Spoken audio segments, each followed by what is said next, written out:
Welcome back to the Adventures with Sara P podcast. I am your host, Sara P, a 19-year-old girl trying to figure out this whole adulting thing through life's adventures. On today's episode, I wanted to talk about journaling just because I've mentioned it in a few episodes, and I thought it would be nice to go over some of the things that I like to think about when I'm journaling. But first, I wanted to give you a little surgery update. So I have my stents out and I have been able to breathe so much better. If you don't know, I had nose surgery just a couple weeks ago and the recovery process was rough, but I got to watch a lot of TV and I learned how to crochet and I made a few headbands and we made the best of the situation. It was just kind of painful, breaking your nose and then getting it rebuilt, super fun. But I just wanted to give you that update. So if I sound a lot different than the last episode, that would be because I got my stents out. So super happy I can finally breathe. I have been able to notice a difference in my breathing, so that is a plus, I guess. And that's just confirmation that the surgery worked. But I have one more appointment with my doctor just to make sure everything is okay. Just because I have like a large incision like in my nose and we just want to make sure that doesn't get infected. So I wanted to give that quick update really fast. But the topic for today is adventures in journaling. And I've mentioned it before in a few episodes, and I just talk about when I speak about journaling is going to be different for everybody. I think journaling is the equivalent to having a conversation with yourself. However, for me, I really struggle with having that conversation with myself. I don't know what it is. It's so awkward for me just like sitting there like with my own thoughts by myself. So normally when I have those like inner conversations, it's either with like a friend or with my therapist. And a lot of the times you can just do it on your own. Journaling, for me, journaling is not as awkward. I think it's because you're just writing out your thoughts. You're not really having to have like that two-way conversation. And so I wanted to go over some of the different types of journaling because what I like to do when I journal might be different than what you like to do when you journal. And I have some topics/prompts that I have used that have kind of helped me start journaling, especially on days when I have no idea what I want to talk about. And so I thought this could be a good, like, kind of informational session, I guess, on journaling. And so I guess we'll start with the different types of journaling. So what I like to do, this one's my favorite, it's the traditional day-to-day journaling. And so this, you kind of talk about experiences, thoughts, and feelings. So for me, this is kind of like a diary style, I guess I would describe it. And it's more of like, for me, when I do the traditional journaling, it's more of like here's what happened today. Or what I like to do the most is when I'm super high in emotion, if it's super happy, super angry, super sad, I'll just write out how I'm feeling and why I'm feeling that way. And then I'll kind of just be able to let it sit before I take any action on it. And so if I'm really angry, before I blow up in someone's face and want to just scream at them, I'll write down how I'm feeling and why I'm feeling that way. And then hopefully, most of the time, it helps me kind of collect my thoughts, my feelings, and then cool down a little before I like go and try and resolve the solution. And so that's what I like to use traditional and day-to-day journaling for. It's more of like a diary entry, but for me, I kind of use it more for my emotions, especially when I'm like super happy or super angry or super sad. And so some of the topics that I like to use when using traditional/day-to-day is the first one, daily reflection. So this is, how did today go? What were some of the highlights? What were some of the lowlights? I like to use this one. Like, this is the one I use most often when I journal. It's what was good, what was bad, and just like being able to reflect on that. So for me, journaling is more of like a reflection. And so I like to use the lowlights and highlights because those are the most memorable for me in the day. I'm going to remember when I was the most happy and when I was the most sad. And so for me, I like to do daily reflections. I would say every day, but let's be honest, I don't journal every day. So when I do journal, I like to do daily reflections just because it kind of goes in with the emotion thing. And so obviously your highlights well, I guess it's not obvious, but most of the time, your highlights are going to be the things that you were most happy about, and your lowlights are going to be what you're most sad or angry about. And so I like to do that, and I just feel like it's super easy to remember what they were. I guess I kind of like to use that as like a gratitude thing too, because like when you're happy, you're like, oh, I'm so grateful for this and all that. But you don't always do that when you're at your lowest points. But we'll talk about that in a few. So the next topic we have is emotional check-ins. This is what I do. I kind of like combine daily reflection and emotional check-in together when I journal. So just remember that when you're trying to figure out what you want to do in your journal, you don't have to journal, that's okay. But you can also, if you do want to journal and you don't really know where to start, or you just have a journal and it's blank and you don't know what to do with it, you feel free to try any of these and try and figure out which ones work for you. For me, combining daily reflection and emotional check-in work best for me. That might not be what's best for you. So it's kind of like a learning experience on what you like to talk about with yourself. And so it's going to be a little bit of trial and error, which kind of sucks because trying something new and it not working out is not the best feeling in the world, but just know in the long run it'll be worth it. And so for emotional check-ins, the prompt is really, what are you currently feeling, or what have you felt in the day? And so for me, I really like to, when I'm having, like, I'll just keep my journal in my backpack. And so whenever I'm feeling like super happy, I'll like write down like, oh, I'm feeling super happy. Like, this is X, Y, and Z that went right today or right now. And this is how I'm feeling. Or sometimes when I forget my journal, I'll go at the end of the day and I'll just write like, I felt super good today. X, Y, and Z happened and it made me feel really good. Yada, yada, yada. Or when I'm super angry, I'll just be like, oh my gosh, my life sucks, blah, blah, blah. And I'll just like rant. And that also makes me feel good, like just getting out the emotions. And then sometimes I've found when you're super angry, just writing down your emotions, like ripping the page out of your journal, which this is not the best journal to do that for, but it's like my journal's just from Amazon. It's like I don't even know how to describe it, but like the pages are not rippable. It's not like a notebook. It's like a journal. And so it's not very satisfying to rip the page out because it doesn't come out clean, but it does feel good when you get to like rip it out, crumble up, and like throw it away. So that also has worked for me too. Just getting your emotions out on paper. No one is getting hurt. No one is being harmed by this piece of paper that you're writing out your emotions on. And so just being able to get them out healthy is super important. And so that's what I like to do for my journaling, especially when I'm either super happy or super low. I just like to write my emotions out. And if that means crumpling up the piece of paper and throwing it away because it makes you feel good, do it. I recommend it. It feels really good. So the next topic we have is goals and aspirations. I did this more so in high school when I was trying to figure out what type of journaling I liked. And so for this, it says, what are some short-term and long-term goals you have, and what are you doing to get to those? So for me, journaling is more of an in the moment kind of thing. I don't like really doing goals and aspirations because I don't feel like, for me, journaling works when I do short-term and long-term goals. This is more of like a mental thing where I just like, oh, this is a long-term goal I have, and oh, this is a short-term goal I have, and this is how I'm going to get there. So for me, this one doesn't really work for me, but I really recommend like dividing the paper in half and having long-term goals, and then like starting off with those and then like figuring out what goals you can make out of them.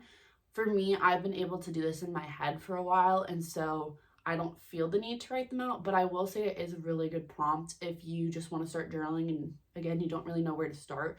This is a super good way of just trying to figure out what you want in life.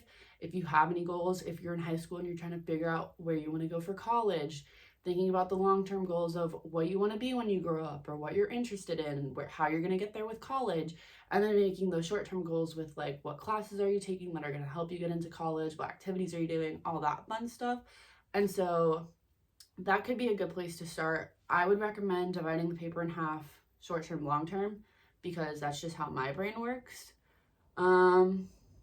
So yeah, I feel like that's really all I gotta say about that, because that one doesn't really work for me, but it might work for you, so you might want to try it. The next topic we have is challenges and solutions.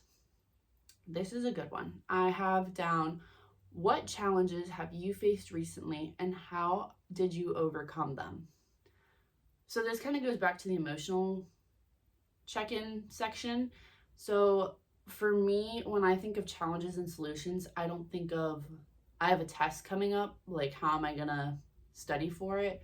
That might work for you. That might be something that you want to journal about. But for me, this is more of a person to person thing for me. So I am really struggling, or I was struggling, I'm getting better at it, is dealing with people that have high emotions. And so like when you have someone that has high emotions, you also want to bring the high emotions, and then you kind of butt heads and it doesn't really go anywhere. And so for me, the challenges that I've been facing recently are people that have strong emotions and not meeting them. So trying to take a step back and like reflect and like I guess de-escalate the situation, and kind of just be able to write down how I'm feeling and how I want to go about the situation and how I've been able to overcome that.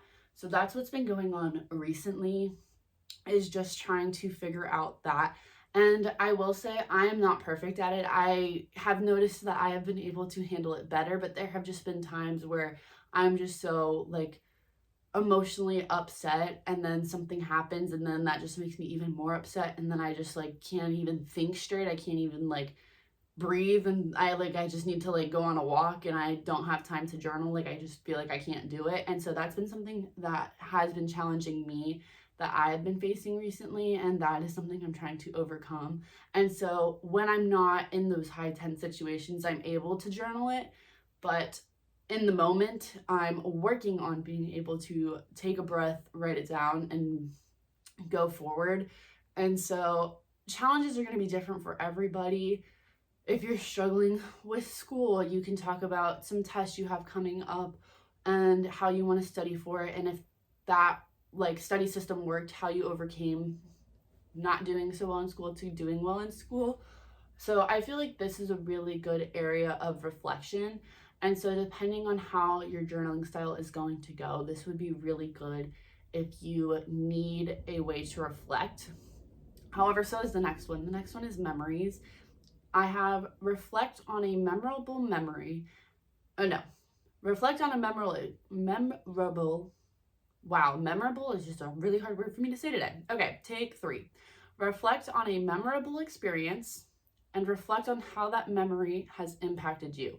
I feel like, again, if you're kind of in a day where you're not having an emotional high or an emotional low, and you kind of just want to sit down with your journal and start writing something, this is a good place to start, because I feel like we always have really good memories and we don't always talk about them. And so having that chance to sit down with yourself and being able to kind of be in that like safe space where you get to have a happy moment could be really nice, especially if you're kind of having like a midday. You could just make the day a little bit better by remembering a happy moment. Or if you're kind of just in a sad space, having the memories to reflect on that made you happy could be nice. Or sometimes when you're sad and you just want to be sad, you can reflect back on those sad memories and kind of just like soak in being sad for a day or however long. And so I feel like this one is also a really good place to start if you're starting off with journaling and you don't really know where to go, or if you're not really comfortable with it, or you kind of just need a day to have a topic. I would recommend that. This one I don't really do too much. However, I have been, well, I guess I continue to, but back near Thanksgiving, I was trying to connect with my inner child and heal my inner child, just because I was struggling with having these expectations for myself when I was younger and not really reaching them. And so then I felt the pressure to reach them as an adult and where I am now. And it was kind of a tricky situation, tricky place. And so having those memories and being able to reflect back on them really helped me. And I like just writing them out. It made me feel like I actually like remembered them. I don't know. It was like a weird like area because I felt like just thinking about them, I couldn't really like remember exactly like how I felt, like everything. And so once I got to write it down, I really like, I wouldn't say like the memories came back, but like something clicked where it like made more sense. And so that is in a situation where that really worked for me. And so again, it'll be different for everybody, but it is like a good topic to use when you are struggling with having something to write about in your journal. The last topic I have is current events. I don't think I've ever really done this except when it was like the 2020 election, I think, and I just felt like the news was like the only thing I like saw on social media. The news, like everything was about the election, and so this was like the only time I kind of used this, and so I haven't really used it since. But we have current events, and it's share your thoughts on current news slash events and how they impact you. And so obviously everyone in America is affected by who becomes president, and so everyone's posting about it. And I don't know, like I felt like social media at the time when it came to that was super toxic, and that was like all I was seeing. And so I like wanted to talk about that in my journal. And so obviously it's going to be different. It could be honestly anything. Like it was snowing up in Maryland. Whoa, my brain just like glitched. It was snowing up in Maryland, and so obviously the current event would be the snow in Maryland, and I don't know how to drive in the snow, so luckily I wasn't there because that would have been scary, because I think they said there were 4 to 5 inches of snow, which is mind-blowing. There wasn't any snow last year, and so that would have been terrifying to drive in, but I would have wanted to journal about that because that was scary. So it doesn't have to be like political or anything. For me, that's kind of just when I used it because I felt so overwhelmed by what was going on. And so you can kind of use it how you want. There aren't very like strict guidelines to you have to do this when you journal. I've just found that when I use the current event topic, it's mostly when it comes to politics, but I would definitely recommend just if you have something that's been you've noticed like that's been on social media or something on the news that might affect you, you might want to talk about how it's going to impact you in ways that that makes you feel, or ways that you might be affected by this. If the minimum wage is going up, like you might want to talk about how that's going to impact you and all that fun stuff. So take this one how you want. I don't really have any advice on it because I don't really use it, but I wanted to share it with you just because I feel like it is a good topic, because I feel like there's always something going on that's going to impact us. And so that could be fun. Yeah, I feel like the weather would be like number 1 for me if I use this. So yeah. Anyway, next topic. We have, not a topic. This is another form or type of journaling. It is bullet journaling. This was so popular when I was in middle school. I don't know what algorithm I was in on YouTube, but I feel like every video was bullet journal with me, how I make my bullet journal, all that fun stuff. And I could not for the life of me make my bullet journal cute. But bullet journaling is creating bulleted lists to track tasks, events, and goals. So this is, if you don't know what a bullet journal is, it is a notebook with pages, and on those pages, instead of lines like a notebook would have, bullet journaling has dots. And so the point of bullet journaling is like creating like whatever you feel fit for you. However, you like need to have handwriting that you enjoy looking at. So if you don't like your handwriting, I wouldn't even bother with this one, because I don't have handwriting that I like, and I could not stand my bullet journal. I also would recommend you get a ruler, because if you don't have straight lines, it's hard to look at. So with bullet journaling, it's more of a creative way to make your topics that you want to journal about.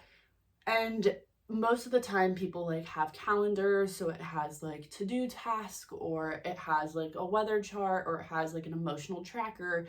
And I feel like most of the time they have trackers. Some people are just super artistic and can like really create this really cool journal that's like amazing to look at. I am not one of those people, and my artistic ability is not there. So I stick to the line journal, and I'll just write like a header at the top, and then I'll just write how I'm feeling out on the pages, call it a day. It's not super pretty, but it does the job. So yeah, bullet journaling and I just don't get along very well, but it's not its fault, it's my fault. I'm just not artsy like that. And yeah, but if you are, I highly recommend it, because there are a lot on TikTok where people will each month like create a new like atmosphere for their journal. So like they'll have different themes and different colors, and it looks super cool. And I just really wish I could do it, but I can't. So I will stick to my traditional lined notebook. The last type of journaling I have is gratitude journaling. So this is the one I used most in high school, more toward my senior year when I like started to get into journaling. And so I like go through phases. So like middle school was bullet journaling, and I think I just wanted to create like really cute and aesthetic notebooks, and it just didn't work. So I gave up on that. I didn't really use bullet journaling to like journal my thoughts and feelings. I just wanted to create really cute stuff, and it just didn't work. And then toward my junior and senior year of high school, I was struggling mentally, and so I thought gratitude journaling could be fun. And so for me, gratitude journaling, I want to say it was like the five, oh, I got it off Amazon. It was like a guided journal. It was like a guided gratitude journal, and it was navy blue, and I have no idea where it is now, but it had topics. And so like the first topic would be list three things that you're grateful for, list three things that you want to work on about yourself. And then it like would give you a prompt every day, and it would be like, I don't even know, I'm just gonna have to think of one right now. I felt like there was one where it was like, if you were like, it was like a brain like teaser kind of thing. Like it was like, if you were an alien in space, what would you do? Like it was just random stuff like that, where it just like kind of just made your brain think. Like it was like a fun question, and then it always had a quote, and the quotes were actually really good. But that's what gratitude journaling was for me. But I would define it as focusing on positivity and gratitude, writing what you are thankful for, and it improves like your mood and your perspective, which I stand by. I think gratitude journaling is great. And especially at that time in my life, I really wanted to improve my mood and my perspective. But I thought just writing it out in a gratitude journal was going to do that. I didn't realize that like I had to work on myself to do that. So I haven't really done gratitude journaling in a while, and I feel like I should add it back into my like daily routine, because I think it would be a good way to start the day, is just starting off by saying what you're thankful for, and just like improving your mood, especially when you wake up on the wrong side of the bed. I feel like if you open up your gratitude journal and you're like forced to write down what you're grateful for and what you want to work on about yourself, it could be super important. Or not important, but it could like be important into like changing your mood. And so I might have to start doing that again. I just like having prompts, because I feel like when I do journal about my emotions or about my day, it's really only when something drastic happens, or when I'm super happy or super low. There's not really an in-between for when I'm mid, I guess, or just mild. And so maybe I will start doing my gratitude journal again. If I find it, I will. And I feel like I might know where it is. We have like a room in our house where it's just like random junk, and so I feel like it might be in there, or I threw it away. One out of the two. So I might have to make little prompts in my journal. So I'll work on that. I'll think about that. But I think gratitude journal is really good if you want to improve your mood. I would recommend doing gratitude journaling in the morning before like you start your day, so you're off to like a good start. But I would say gratitude journaling really does put things into perspective, whether it changes your perspective or not, I feel like it does a really good job of just showing you what things are. For me, like when it says like, what are you thankful for? Like, what are the 3 things you're grateful for? I feel like a good way to do that is to not write the same 3 things every day. I know when I was in high school, I was kind of just like a Debbie Downer, if you would say. And so I would just put like, I'm grateful for my family, I'm grateful for my friends, I'm grateful for my dogs. But I feel like if you challenge yourself to not write the same 3 things every day, that could be interesting. So like, although 3 things is a lot though, if like you're changing it up every single day. So like maybe change like, maybe make one of those things different every day. Because you're always going to be grateful for like your friends and family, but are you always grateful for your health? Maybe not, because maybe some days you're sick or you're getting surgery and your nose really hurts. So you're not really grateful for your health when you should be. So I feel like that could be a fun challenge that I might want to try if you also want to try it. So I feel like that could be really hard, like toward the end of the year. I'll try it. I'll see how it goes. I'll keep you posted. I think that could be really fun. So even if like you don't have to write that down like in a journal, you could just put it in your notes app, like what you're grateful for, or write it on a sticky note. I don't know, just something like that. I feel like could be like really fun and like put things into perspective and just make you feel a little bit grateful for being able to get up every day. So those are the things that I have on journaling. We talked about different types of journaling, some topic ideas. So if you're a little lost in the journaling process, I hope this helped, because going into journaling is kind of scary because I feel like there are just so many things that you could do, or there's so many different types of journals. So I hope this gives you a better understanding of what to expect when it comes to journaling. Obviously though, do whatever you feel is best for you. If that's not journaling at all, that is okay. If you want to bullet journal, I wish you the best of luck and I hope it works out for you, because I really wish I was good at bullet journaling, but it's okay. Maybe one day. But that is it for today's episode. I hope you enjoyed, and I will see you next time on the Adventures with Sara P podcast.